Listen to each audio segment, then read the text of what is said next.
Hello student, welcome to पार्श्व international school online classes. 12th class अपना next topic चल रहा था, चैप्टर 4 चल रहा था गर्भावस्था। प्रेगनेंसी के अंदर क्या क्या इंटरनल और चेंजेस आते हैं उसके बारे में बता रहे थे। इसमें था फर्स्ट आता उपापचयात्मक परिवर्तन, यानी जैसे ही गर्भवती स्त्री में अधिक पोषण की मांग बढ़ती है, भ्रूण का अधिक पोषण की मांग होती है, स्तनपान हेतु पोषण की मांग बढ़ती है, गर्भाशय की वृद्धि होती है, तो काफ़ी सारे चेंजेस इसमें होने लगते हैं। भोजन भी अभी अधिक समय तक आमाशय में पड़ा रहता है, ठीक है। और इसमें हार्मोन्स, आंतों की पेशियों में भी शिथिलता आ जाती है, कब्ज़ हो जाती है, उल्टी आने लगती है, जी मचलाता है और छाती में जलन की समस्या भी होने लगती है। नेक्स्ट आता है मूत्र नलिकाओं में परिवर्तन। जैसे जैसे बेबी ग्रोथ होने लगता है तो रक्त परीक्षण यानी ब्लड प्रेशर में इफेक्ट आने लगता है और मूत्र नलिकाओं में स्वेलिंग हो जाती है और इसके अंदर ग्लूकोमा पोषण भी कम हो जाता है और अधिक मूत्र ग्लूकोज में आने लगता है, जिससे प्रोजेस्टेरोन हार्मोन्स भी अत्यधिक मात्रा में मूत्र नलिकाओं द्वारा फूलकर वक्र में चला जाता है, जिससे मूत्र नलिकाओं में भी क्या होने लगता है, परिवर्तन देखने को मिलता है। रक्त परिसंचरण में भी परिवर्तन आता है, ब्लड प्रेशर में इफेक्ट आता है, हार्ट की गति तेज़ हो जाती है, अधिक कार्य करने लगती है और हीमोग्लोबिन भी कम हो जाता है, जिससे रक्तचाप के चौथे व पाँचवें माह तक बढ़ता जाता है और इससे टांगों की शिराएँ भी फूल जाती है और मोटी हो जाती है।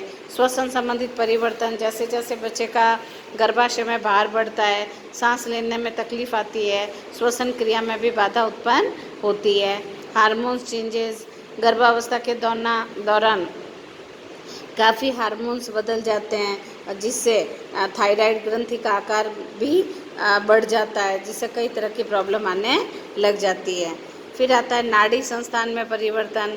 नाड़ी संस्थान में परिवर्तन के कारण गर्भवती में तनाव आता है, भय, चिंता, सिर दर्द आदि का अनुभव भी ज़्यादा होने लगता है। इसीलिए गर्भावस्था के दौरान क्या करना चाहिए, गर्भवती स्त्री को ज़्यादा से ज़्यादा आराम करनी चाहिए, चिंता भी नहीं करनी चाहिए, नहीं तो बच्चे पर बुरा इफेक्ट पड़ता है। और फिर आता है योनि मार्ग, ग्रीवा और गर्भाशय में परिवर्तन, यानी इन सब में चेंजेस देखने को मिलता है।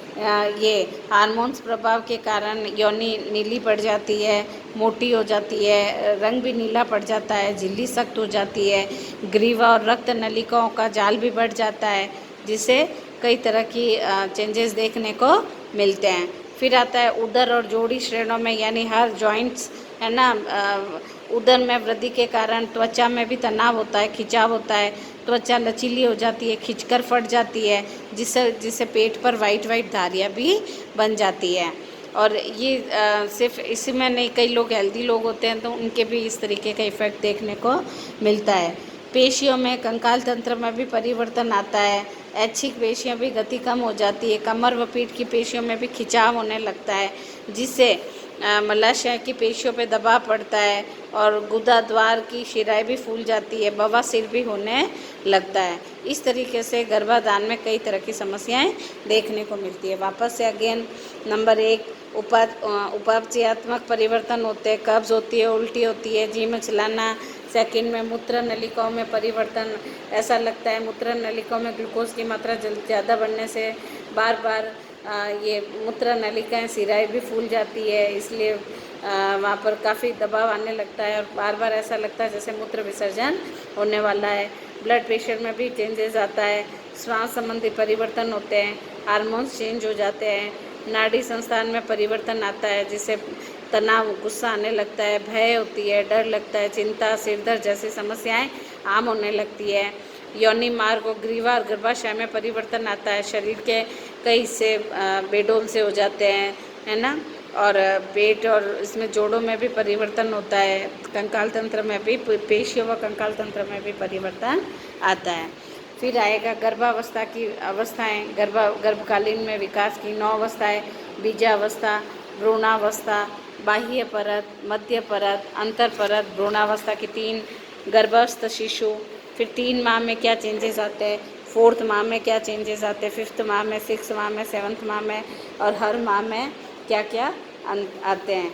गर्भावस्था के कष्ट क्या है? नंबर 1, जी मचलाना, प्रातः उठते ही जी मचलाता है, कब्ज होती है, छाती में जलन होती है, और सबसे बड़ा अनिद्रा, नींद नहीं आने की समस्या बहुत ज़्यादा हो जाती है, बवासीर हो जाता है, ऐंठन हो जाती है, बार बार मूत्र विसर्जन की इच्छा होती है, कमर में दर्द होने लगता है, शरीर में सूजन आने लग जाती है। ज़्यादातर पाँव में और हाथों में सूजन देखने को मिलती है, कईयों के मुंह पे भी सूजन रहती है, और ज़्यादातर 90% पाँव में सूजन ज़्यादा रहती है। शिराएँ फूल जाती है, यौनिक स्रावन होने लगता है, अल्प सांस लेने में तकलीफ आती है, और आहार के प्रति भी घृणा और प्रेम होता है। कई लोगों को भोजन से जी उठने लगता है, भोजन खाना खा नहीं पाते, और कईयों को भोजन के प्रति बहुत ज़्यादा लगाव हो जाता है। अब गर्भकालीन विकास को प्रभावित करने वाले कारक क्या कारक होते हैं? नंबर 1, गर्भवती माता का आहार उनके स्वादानुसार होना चाहिए, कम नमक मिर्च का होना चाहिए, कम ऑयल वाला होना चाहिए, ताकि उनके किसी भी तरह का स्वेलिंग और ये ब्लड प्रेशर पर बुरा इफेक्ट नहीं हो। माता पिता की अभिवृत्तियाँ, रुचि और अनुरुचि के अनुसार गर्भवती माता का स्वास्थ्य है ना, उस पर कैसा स्वास्थ्य होता है, उसके ऊपर गर्भकालीन विकास प्रभाव पड़ता है। मादक पदार्थों का सेवन, अगर कोई माता मादक पदार्थ यानी शराब, सिगरेट वगैरह पीती है तो गर्भावस्था पे प्रभाव पड़ता है। माता पिता का स्वभाव कैसा है, उस पर बच्चे का प्रभाव पड़ता है। आहार, माता भोजन कैसी लेती है, उस पर बच्चे का प्रभाव पड़ता है। माता पिता की अभिवृत्तियाँ क्या सोचती है, पॉजिटिव या नेगेटिव, उससे भी प्रभाव पड़ता है। माता पिता की उम्र, छोटी उम्र है या मध्यम है या ज़्यादा उम्र है, उस पर भी बच्चे का इफ़ेक्ट रहता है। छोटी उम्र में जो समझ नहीं होती है, उसे नेगेटिव इफ़ेक्ट ज़्यादा आते हैं। और गर्भकालीन माता की संवेगात्मक अनुभूतियाँ क्या अनुभव करती है, डरती है, चिंता है, प्रेम है, घृणा है, प्रतिस्पर्धा है, क्या है, इससे भी बच्चे के गर्भ पर प्रभाव पड़ता है। तो गर्भकालीन विकास पर किसका प्रभाव पड़ता है? गर्भवती माता के स्वभाव का, उनके भोजन का, उनकी अभिवृत्ति रुचियों का, उम्र का, अनुभूतियाँ, संवेगात्मक अनुभूतियाँ, और मादक पदार्थों का सेवन, इन पर गर्भवती माताओं का प्रभाव पड़ता है। Thank you.